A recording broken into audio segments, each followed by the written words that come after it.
Hello guys, current affairs funda में आप सभी का स्वागत है। मैं हूं आपके साथ अभिषेक शर्मा और आज की इस वीडियो सेशन में हम 22 दिसंबर तक के सभी इंपॉर्टेंट करंट अफेयर्स कवर करने वाले हैं। हमेशा की तरह आप इस वीडियो को अंत तक जरूर देखिएगा, आज भी आपको काफ़ी कुछ जानने के लिए मिलेगा। साथ ही गाइस, इस सेशन को शुरू करने से पहले आप सभी को बताना चाहूँगा, यदि आप हमारे daily current affairs PDF, weekly PDF, monthly PDF और हर महीने के banking and economic awareness PDF चाहते हैं तो करंट अफेयर्स फंडा का 1 ईयर मेंबरशिप प्लान आप ज्वाइन कर सकते हैं, जिसका लिंक आपको वीडियो के डिस्क्रिप्शन में या फिर फर्स्ट कमेंट में मिल जाएगा। आपको बता दें, इस 1 ईयर मेंबरशिप प्लान के तहत जितना भी हमारा पीडीएफ कंटेंट है वो हम आपको 1 साल तक के लिए प्रोवाइड कराते हैं, जिसे आप डाउनलोड कर सकते हैं, प्रिंट आउट भी निकलवा सकते हैं। इसके लिए चाहे तो आप करंट अफेयर्स फंडा ऐप को यूज़ कर सकते हैं या फिर अपने लैपटॉप या सिस्टम की मदद से वेब लॉगिन भी कर सकते हैं। कोई भी आपका एग्जाम हो, बैंकिंग, एसएससी, रेलवे या फिर स्टेट पीसीएस, जहाँ पर भी जनरल अवेयरनेस या करंट अफेयर्स पूछे जाते हैं, सभी एग्जाम्स के लिए हमारा पीडीएफ कंटेंट काफ़ी यूज़फुल है। तो कोई भी अगर आपका डाउट है हमारे इस पीडीएफ कोर्स से संबंधित तो आप कमेंट बॉक्स में अवश्य लिखिएगा। चलिए फिर करते हैं शुरुआत इस वीडियो सेशन की। हमेशा की तरह सबसे पहले आज का क्वेश्चन देख लेते हैं, जिसका आंसर आपको अभी कमेंट बॉक्स में करना है। The largest slum in Asia is in which country? Asia की सबसे बड़ी झुग्गी बस्ती किस देश में है? इंडिया, पाकिस्तान, म्यांमार या फिर अफगानिस्तान? तो जल्दी से आप आंसर कर दीजिए, फिर हम आगे बढ़ते हैं। इसी तरह क्वेश्चन यदि आप प्रैक्टिस करना चाहते हैं तो हमें टेलीग्राम पर जरूर ज्वाइन करें। करंट अफेयर्स फंडा नाम से हमारा टेलीग्राम चैनल है।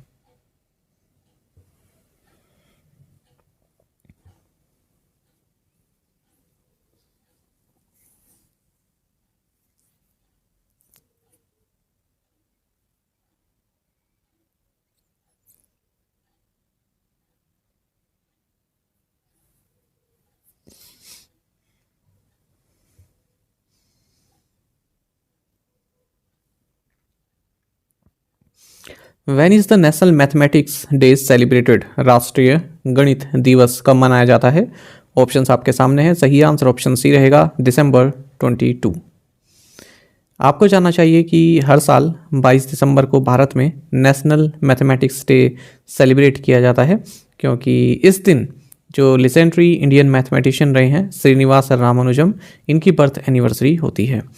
आपको जानना चाहिए साल 2012 में गवर्नमेंट ऑफ इंडिया ने डिक्लेयर किया था कि 22 दिसंबर को हम नेशनल मैथमेटिक्स डे के रूप में मनाएंगे। श्रीनिवास रामानुजम के बारे में अगर हम बात करें, इनका जन्म 22 दिसंबर 1887 को ईरोड, तमिलनाडु में हुआ और 12 साल की एज में ट्रिग्नोमेट्री का इनको ज्ञान हो गया था। 1916 में बीए डिग्री इनको कैम्ब्रिज यूनिवर्सिटी द्वारा प्राप्त हुई।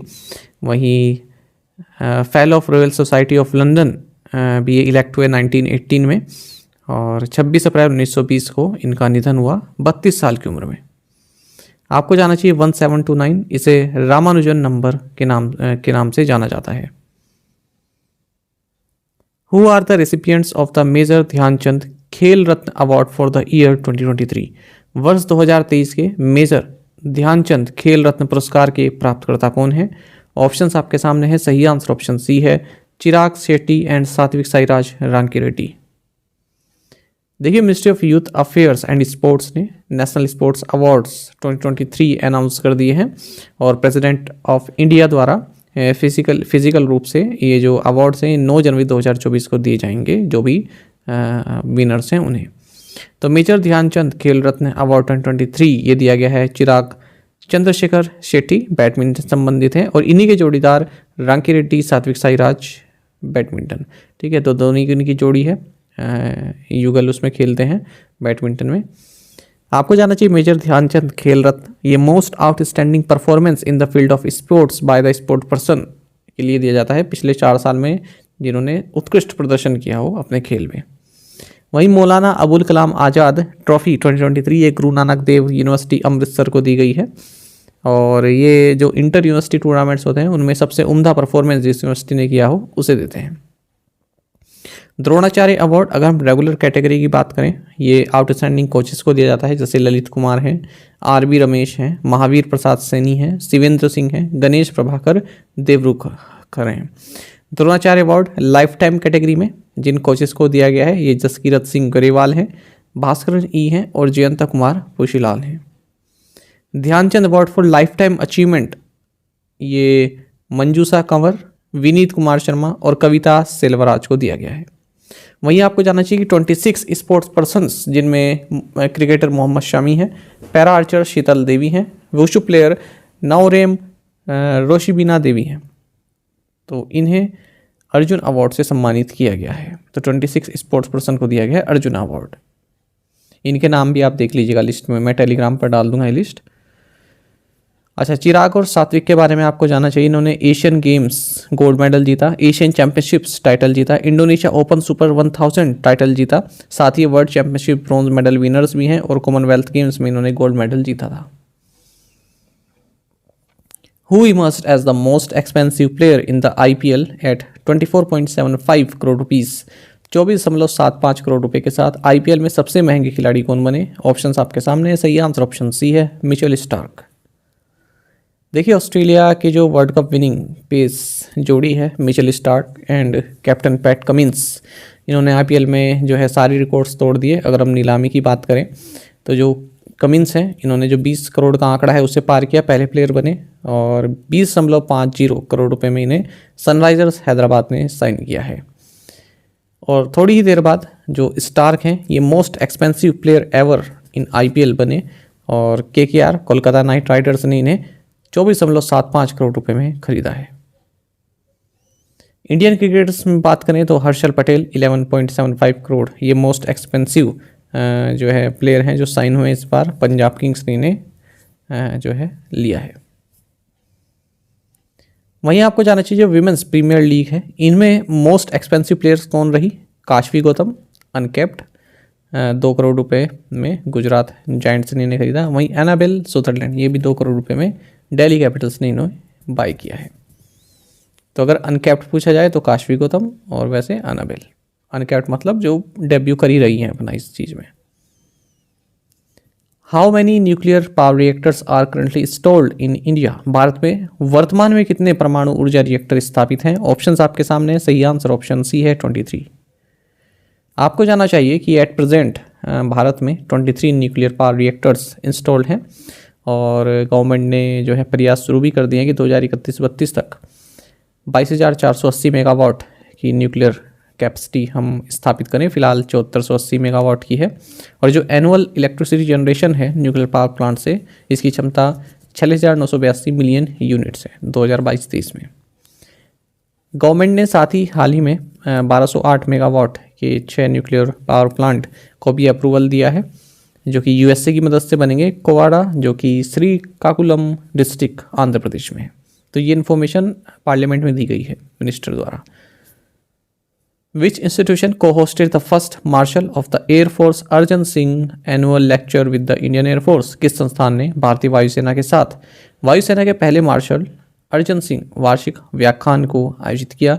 सही आंसर ऑप्शन डी है, United Services Institution of India USI.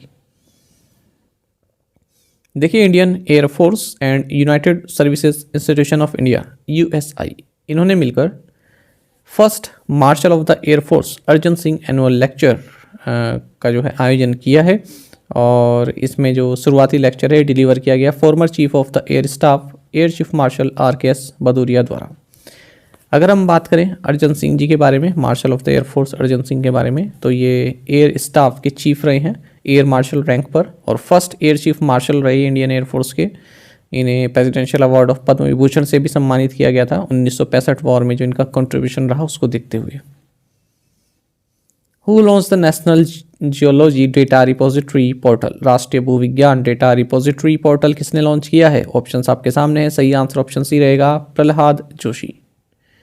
देखिए, union minister of coal mines and parliamentary affairs Prahlad Joshi, इन्होंने नई दिल्ली में national geology data repository portal को लॉन्च किया है। ये कॉम्प्रिहेंसिव ऑनलाइन प्लेटफॉर्म है जिसके तहत जो स्पेशल इन्फॉर्मेशन है उसको एक्सेस कर सकते हैं, शेयर कर सकते हैं, एनालाइज कर सकते हैं।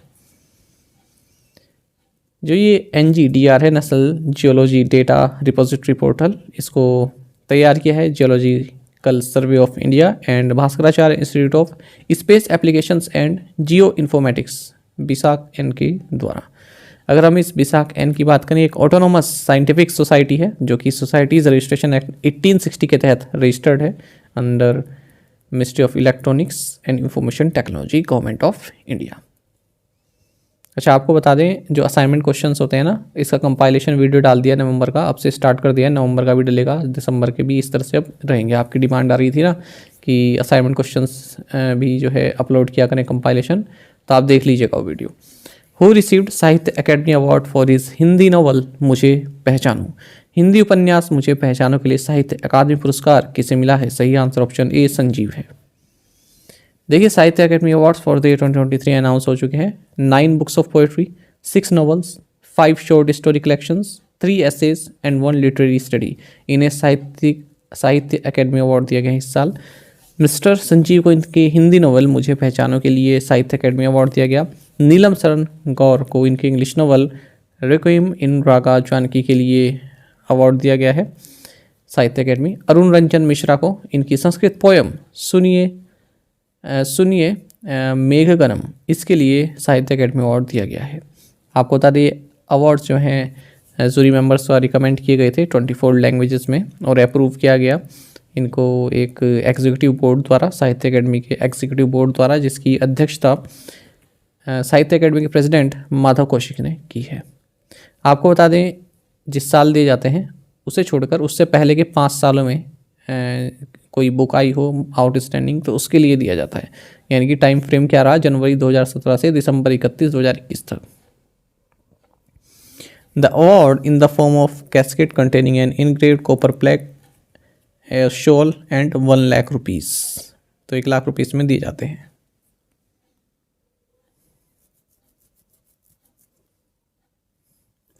साहित्य अकेडमी की बात करें 12 मार्च 1954 को इसकी स्थापना हुई थी। एक autonomous body under union culture ministry. इसकी स्थापना वर्ष पूछी जाती है। साहित्य अकेडमी की स्थापना कब हुई थी? 1954। Which bank has recently raise ₹7,425 crore through infrastructure bond issue. हाल ही में किस बैंक ने इंफ्रास्ट्रक्चर बॉन्ड इशू के माध्यम से 7,425 करोड़ रुपए जुटाए हैं? सही आंसर ऑप्शन सी है HDFC बैंक। देखिए, प्राइवेट सेक्टर HDFC बैंक ने हाल ही में नॉन कन्वर्टेबल बॉन्ड्स के माध्यम से 7,425 करोड़ रुपए रेज किए हैं ताकि इंफ्रास्ट्रक्चर एंड जो हाउसिंग प्रोजेक्ट्स हैं उनके लिए फंडिंग की जा सके। The bank issued N allotted on a private placement basis 7.7% unsecured renewable long term fully paid up non convertible bonds in the nature of debentures. The bank issued 7,42,500 bonds of face value ₹1 lakh each. तो ये सब तो ऐसे ही है, आपको केवल ये पढ़ना है HDFC बैंक ने कितने रुपए रेस किए हैं नॉन कन्वर्टेबल बॉन्ड्स के माध्यम से। बाकी आप जानते ही हैं इसके बारे में ना।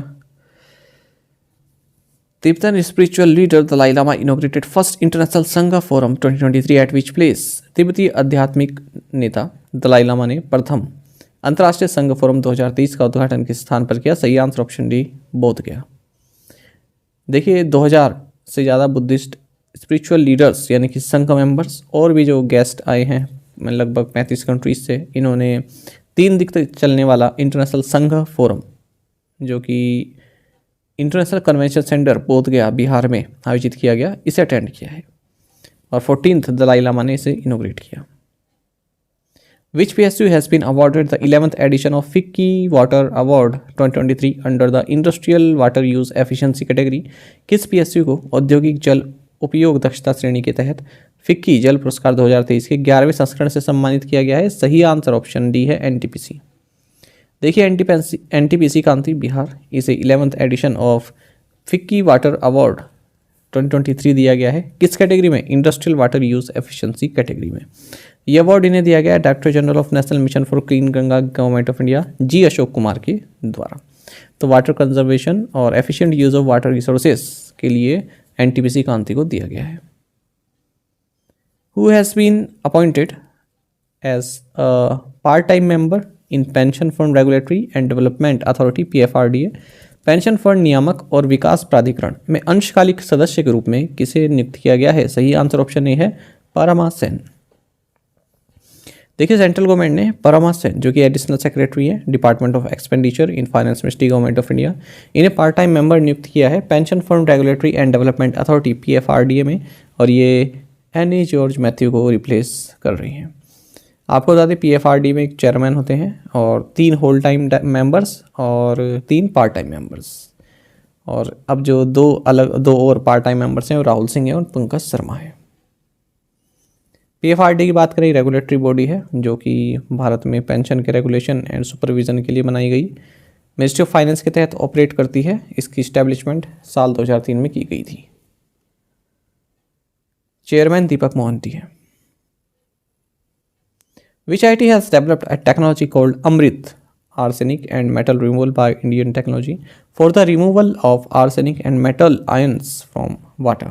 किस आईआईटी ने पानी से आर्सेनिक और धातु आयनों को हटाने के लिए अमृत, भारतीय प्रौद्योगिकी द्वारा आर्सेनिक और धातु निष्कासन नामक एक तकनीक विकसित की है? सही आंसर ऑप्शन बी है, आईआईटी मद्रास। आपको जाना चाहिए Indian institute of technology IIT Madras ने एक टेक्नोलॉजी विकसित की है जिसका नाम अमृत है, यानी कि arsenic and metal removal by Indian technology. किस लिए विकसित की है? जो वाटर में मेटल आयंस होते हैं और आर्सेनिक होती है उसके रिमूवल के लिए। The technology uses nano scale iron oxyhydroxide which selectively removes arsenic when water is pass through it. Which airline has become the first Indian airline to ferry over 100 million passengers within the span of a calendar year? कौन सी airline एक ही वर्ष में 100 million यात्रियों को ले जाने वाली पहली भारतीय एयरलाइन बन गई? सही आंसर ऑप्शन ए है, इंडिगो। देखिए लो कॉस्ट कैरियर इंडिगो ये फर्स्ट इंडियन एयरलाइन बन गई है जिसने एक कैलेंडर ईयर में 100 मिलियन से ज़्यादा पैसेंजर्स को यात्रा कराई है। ये लार्जेस्ट एयरलाइन है इंडिया में, 61.8% डोमेस्टिक मार्केट शेयर है इसके पास। इसके बाद फिर air India, Vistara, air India express ये आती है।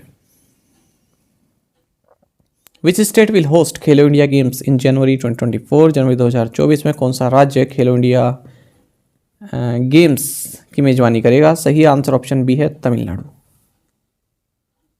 देखिए खेलो इंडिया गेम्स तमिलनाडु में होंगे जनवरी नेक्स्ट ईयर में, यानी कि 19 से 31 जनवरी 2024 में चेन्नई, कोयम्बटूर, मदुरई और त्रिची होस्ट करेंगे। पहली बार स्क्वैश को खेलो इंडिया गेम्स में इंक्लूड किया जाएगा। बाकी हम पढ़ चुके हैं कि फर्स्ट एवर खेलो इंडिया पैरा गेम्स हाल ही में न्यू दिल्ली में कंक्लूड हुए। हरियाणा इसमें टॉप पर रहा है, 105 मेडल जीते जिसमें 40 गोल्ड, 39 सिल्वर और 26 ब्रोंज हैं। Who has been honored with Lifetime Achievement Award at the Power of One Award 2023 ceremony organized by the Diwali Foundation USA? Diwali foundation USA द्वारा आयोजित the power of one award 2023 समारोह में life time achievement award से सम्मानित किया गया है। सही आंसर ऑप्शन बी है, बान की मून। देखिए यूनाइटेड स्टेट्स में जो farmer United nation secretary general बान की मून है, इन्हें लाइफ टाइम अचीवमेंट अवार्ड से सम्मानित किया गया है the power of one award 2023 ceremony में, जो कि ऑर्गेनाइज की गई दिवाली फाउंडेशन यूएसए द्वारा। ये अवार्ड उन सेल्फलेस इंडिविजुअल्स को दिया जाता है जिन्होंने एक पीसफुल एंड सिक्योर्ड वर्ल्ड बनाने में जो है सहायता की है। इसे ऑस्कर्स ऑफ डिप्लोमेसी भी कहा जाता है इस अवार्ड को। इससे पहले आगे बढ़े क्वेश्चन देख लेते हैं। हम देख रहे थे मध्य प्रदेश पीसीएस जो 17 दिसंबर को हुआ, उसमें आए कुछ current and static questions. Which of the following seas is near the Gaza strip? तो गाजा स्ट्रिप के पास कौन सा सी है? मेडिटेरियन सी है। ठीक है, अब गाजा से संबंधित क्वेश्चन तो आपके एग्जाम में आना ही है, ये तो फिक्स है। ChatGPT was developed by OpenAI, आप सभी वाकिफ़ हैं। When was the NABARD established? 12 जुलाई 1982। When was the Small Industry Development Bank of India SIDBI established? April 1990। ठीक है, तो इजी क्वेश्चन है। तो कुछ क्वेश्चन इजी रहती हैं पीसीएस एग्ज़ाम में ताकि बच्चे कर पाएँ। ठीक है, और ऐसा नहीं है ये क्वेश्चन देख के आपको ऐसा लगे कि ये बहुत इजी पेपर था, फिर जब हिस्ट्री ज्योग्राफी आती हैं तो थोड़ी दिक्कत होती है। ये वाले क्वेश्चन थोड़े सिंपल ही आते हैं, स्टैटिक और करंट से संबंधित। पीसीएस पेपर जो है हरियाणा का टफ आता है, बाकी यूपी का भी अच्छा आता है, उत्तराखंड का भी अच्छा आता है और मध्य प्रदेश का तो ईजी आता है। What is the target year mentioned in the UAE consensus for achieving net zero? UAE consensus के अनुसार किस वर्ष तक नेट ज़ीरो प्राप्त करने का लक्ष्य रखा गया है? सही आंसर ऑप्शन सी है, 2050। देखिए दुबई में आप सभी जानते हैं COP28 हुई है, तो नेशंस ने यहाँ पर एक लैंडमार्क एग्रीमेंट साइन किया है UAE कंसेंसस, जिसमें कहा गया है कि हम फॉसिल फ्यूल्स को जो है पूरी तरह से त्याग देंगे। ठीक है, इसका उपयोग इससे ट्रांजिट कर जाएंगे और 2050 तक हम नेट ज़ीरो अचीव करेंगे। 198 पार्टिसिपेटिंग पार्टीज़ ने यह भी कहा है कि हम जो ग्लोबल वार्मिंग है उसको 1.5 डिग्री सेल्सियस की रीच में रखने वाले हैं, मतलब इससे कम में रखने वाले हैं। ऐसा हमारा जो है उद्देश्य रहेगा। अच्छा, इसके तहत अल्टेरा नाम का एक $30 billion catalytic private finance vehicle launch किया गया यूएई द्वारा, जिसका मकसद रहेगा ग्लोबल क्लाइमेट एक्शन के लिए $250 बिलियन मोबिलाइज करना। साथ ही COP28 में COP28 UAE declaration on agriculture food and climate 158 countries द्वारा साइन किया गया, एंडोर्स किया गया। COP28 UAE declaration of climate and health endorse किया गया 144 कंट्रीज द्वारा। ग्लोबल डिकार्बनाइजेशन एक्सेलरेटर GDA, ठीक है, इसको इंट्रोड्यूस किया गया है, जैसे global renewable and energy efficiency plays and oil and gas decarbonisation charter, ये सभी इनिशिएटिव्स यहाँ पर लिए गए हैं। Which city has the best quality of life in India according to the Quality of Living Index 2023 released by Mercer?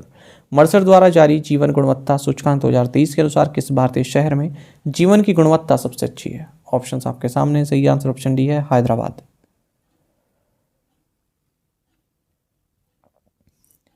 देखिए, Mercer जो कि ग्लोबल कंसल्टेंट है बिजनेसेस के लिए, इसने क्वालिटी ऑफ लिविंग इंडेक्स 2023 जारी किया है। इसमें कहा है कि हैदराबाद में जो है बेस्ट क्वालिटी ऑफ लाइफ है। अगर हम भारत की बात करें, भारत की किसी सिटी की बात करें, उसके बाद फिर पुणे आता है। तो हैदराबाद ग्लोबली 153rd पोजीशन पर है, पुणे 154th पर है और बेंगलुरु 156th पर है। ओवरऑल ग्लोबली अगर हम बात करते हैं तो पहली पोजीशन पर वियना ऑस्ट्रिया है, दूसरे नंबर पर ज्यूरिख स्विट्जरलैंड है, तीसरे नंबर पर ऑकलैंड न्यूजीलैंड है। The index evaluates the quality of life for employees working abroad specially with families and relies on data from over 500 cities all over the world. ठीक है, तो उन सभी एम्प्लॉइज़ जो कि एब्रोड काम कर रहे हैं, दूसरे देश में जाकर काम कर रहे हैं, उनकी लाइफ क्वालिटी ऑफ लाइफ से संबंधित है ये। Places with lower quality of living include several African Nations. अच्छा, जहाँ पर सबसे लो क्वालिटी ऑफ लाइफ देखी गई है उनमें N'Djamena, Chad, Bangui Central African Republic और खार्टूम सूडान, ये लास्ट में खार्टूम जो है 241 नंबर पर। प्रीवियस असाइनमेंट क्वेश्चंस के आंसर देखेंगे। Where is Jabalia refugee camp, Gaza Strip. Who has been named the new Amir of Kuwait, Sheikh Mishal Al Ahmad Al Sabah. World Basketball Day is celebrated on which day, December 21st। When was the SHG bank linkage project launched, NABARD द्वारा 1992 में। The department of higher education, ministry of education in collaboration with IIT Kanpur has started which portal to offer quality education to students preparing for competitive exams? The answer is Sathee, self assessment test and help for entrance examination. आज के assignment question देखेंगे। How many subsidiaries does NABARD have? The Lok Sabha currently has how many opposition MPs? Who has been elected speaker of Chhattisgarh state assembly, which is the only state that has not participated in the 7th economic census, which agency has declared the year 2024 as the international year of the camelids? ठीक है, तो इन पांचों questions के answer आप comment box में दीजिएगा। यदि आपको एक क्वेश्चन का आंसर भी आता है तो भी आप हमें कमेंट बॉक्स में अवश्य ही बताइएगा। अब यही वो क्वेश्चन है जो आपके एग्जाम में पूछ लिए जाते हैं और मैं कहता हूँ कि हमने असाइनमेंट क्वेश्चन में कराया था। जैसे लोकसभा में अभी कितने अपोजिशन MPs हैं, ठीक है, क्योंकि सस्पेंड हो रहे हैं ना धड़ाधड़, तो पूछे जा सकता है। ठीक है, कुछ ही पूछा सकता है एग्जाम में, इसलिए सब्सिडी पूछ सकते हैं नाबार्ड की। तो यही वो क्वेश्चन होते हैं असाइनमेंट क्वेश्चन, इसलिए मैं आपको कहता हूँ इन्हें जरूर क्या कीजिए, आंसर कीजिएगा आप जरूर। एक और क्वेश्चन है, how many cyber crime police stations has the Uttar Pradesh government approved to open in the state? साथ ही करंट अफेयर्स फंडा को आप टेलीग्राम पर भी ज्वाइन कर सकते हैं। यहाँ पर रेगुलर वीडियो अपडेट्स और करंट क्विज़ हम आप सभी डालते रहते हैं। साथ ही डिस्कशन ग्रुप में आप किसी भी क्वेश्चन का सोल्यूशन पा सकते हैं। दोस्तों, हमारे करंट अफेयर्स की प्लेलिस्ट दी गई है, इसको आप जरूर देखें। अपने दोस्तों के साथ, फेलो स्टूडेंट के साथ हमारे करंट अफेयर्स को आप शेयर जरूर करें। आज का ये सेशन आपको कैसे लगा, आप कमेंट बॉक्स में अवश्य बताइएगा। धन्यवाद।